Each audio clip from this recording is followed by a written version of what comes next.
Ito ang talisay, isang Philippine native tree. May scientific name na Terminalia catapa. Ang talisay ay native din sa ibang bahagi ng Asia at Australia. Natural itong tumutubo sa malapit sa dagat at sa dalampasigan.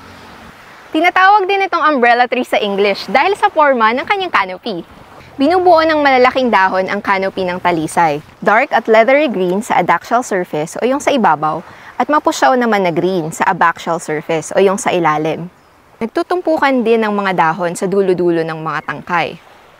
At ang bawat dahon ay may mga maiikling petiole o itong stalks na nakakonect sa mga tangkay. Mula sa green, ang mga dahon ng talisay ay nagiging yellow, red, then brown, bago maglagas. Kaya madalas itong itanim inland bilang roadside or garden tree. Dahil bukod sa lilim na hatid nito, attractive din ang kulay ng mga dahon niya. May study rin na pwedeng gamitin sa aquaculture ang mga dahon ng talisay para makondisyon ang tubig. Pwede rin gamiting soil improver at sa mulching ang mga dahon. Pero, dahil deciduous o natural na naglalagas ang mga dahon ng talisay, dapat natin yung i-consider kung itatanim natin siya sa ating mga bakuran.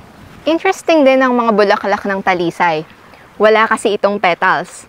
Itong mga to ay sepals o yung mga outermost part ng flower. And, ito naman ang itsura ng bunga o prutas ng talisay. Mabango at edible ang mga ito. Kahit ang murang bunga ay pwedeng papakin, pero minsan ay may pakla ang lasa. Mapaklangan na medyo merong konting asim. Habang ang seed naman ay kinakain as is o niro-roast.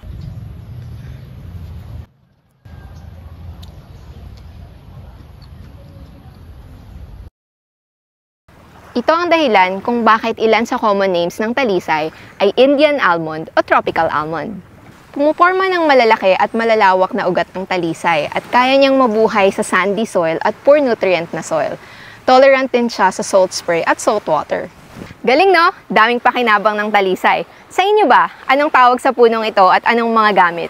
Kwento niyo sa comments below. For together, we'll promote and mainstream Philippine biodiversity and natural heritage. Ako si Celine. Support my work by sharing this original video and not re-uploading it. See you sa next video! Bye!